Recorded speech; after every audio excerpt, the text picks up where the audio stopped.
দীর্ঘ ফেসিবাদ বিরোধী আন্দোলন যারা আমাদের সাথে করেছে, একটা রাজনৈতিক দলের তাদের ছাত্র সংগঠন নির্বাচন কমিশনের সামনে দাঁড়িয়ে নির্বাচনকে বন্ধ করার জন্য, বানচাল করার জন্য তারা মব তৈরি করেছে। এটা পুরো জাতির জন্য লজ্জা। এই ধরনের আচরণ আমরা কখনো প্রত্যাশা করি না। যারা গণতন্ত্রের জন্য লড়াই করেছে, আমার কষ্ট লাগে আজকে যদি শহীদ জিয়া বেঁচে থাকতো অথবা মরহুমা বেগম খালেদা জিয়া যদি বেঁচে থাকতো, তিনি সবচেয়ে বেশি কষ্ট পেতেন। নির্বাচন বন্ধ করার জন্য কিভাবে আপনারা এই ধরনের মব তৈরি করতে পারেন? আজকে দেখতে পেয়েছি জাতীয়তাবাদী আইনজীবী ফোরামের সদস্যরা তারা গিয়ে যে রিট করেছে সেই রিটের পক্ষে তারা গিয়েছে এবং পরবর্তীতে 4 সপ্তাহের জন্য এই নির্বাচনকে স্টে করে দেওয়া হয়েছে। এখন আমার প্রশ্ন, আপনারা যে নির্বাচন বানচাল করার জন্য কাজ করেছেন, আপনারা কোন মুখে জাতীয় নির্বাচন 12 ফেব্রুয়ারি যে নির্বাচন হবে সেই নির্বাচনে ভোটের জন্য আপনারা নাগরিকদের সামনে কোন মুখে যাবেন? আপনারা চেহারা দেখাতে পারবেন? এই জুলাই বিপ্লব পরবর্তী যে আজকে চমৎকার একটা গণতান্ত্রিক পরিবেশ তৈরি হয়েছে, সেই গণতান্ত্রিক পরিবেশকে বানচাল করার জন্য, ছাত্র সংসদ নির্বাচন বন্ধ করার জন্য আপনারা কোর্টে গেলেন, আপনার নির্বাচন কমিশনের সামনে গিয়ে মব তৈরি করলেন। এখন আপনারা কোন মুখে আপনাদের চেহারাগুলো জনগণের সামনে গিয়ে দেখাবেন? আপনারা কি ইশতেহার দিবেন? আর আপনারা কিভাবে বলছেন যে আপনাদের হাতে দেশ নিরাপদ? আপনার ক্যাম্পাসগুলোতে কিভাবে এই গণতান্ত্রিক পরিবেশ রাখবেন? তাহলে তো আমরা সেই যে আগের হাওয়া দেখতে পেয়েছি, সে হাওয়ার দিকে আমরা ফিরে যাচ্ছি।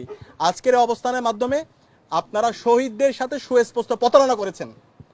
আমরা সুস্পষ্টভাবে বলতে চাই, ক্যাম্পাসের মধ্যে যে ছাত্র সংসদ নির্বাচনের যে ধারা শুরু হয়েছে সে ধারা অব্যাহত রাখতে হবে।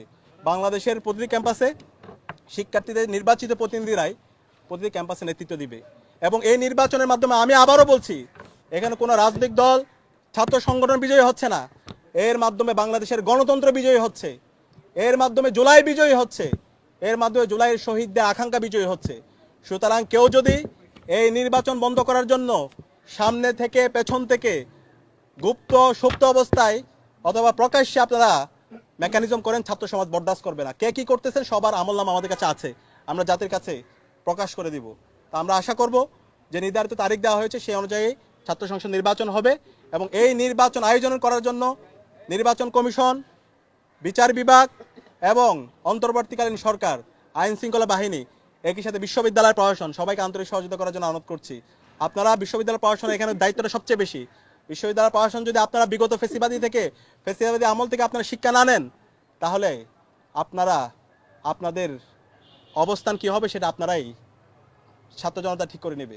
আমরা আশা করব আপনারা ছাত্রদের পক্ষে অবস্থান নেবেন। অন্তর্বর্তীকালীন সরকারকে অনুরোধ করব এই জায়গায় দায়িত্বশীল আচরণ করার মাধ্যমে, সঠিক সময়ে নির্বাচন হওয়ার মাধ্যমে, শিক্ষার্থীদের নির্বাচিত প্রতিনিধির মাধ্যমে বাংলাদেশে গণতান্ত্রিক ধারার যে ধারা শুরু হয়েছে গণতান্ত্রিক চর্চার, সে ধারা অব্যাহত রাখতে আপনারা আন্তরিকভাবে সহায়তা করবেন। আর তার যদি ব্যর্থ হয়, দেশের মুক্তিকামী ছাত্র জনতাকে সাথে নিয়ে আমরা সারা দেশব্যাপী দুর্বার আন্দোলন গড়ে তুলব।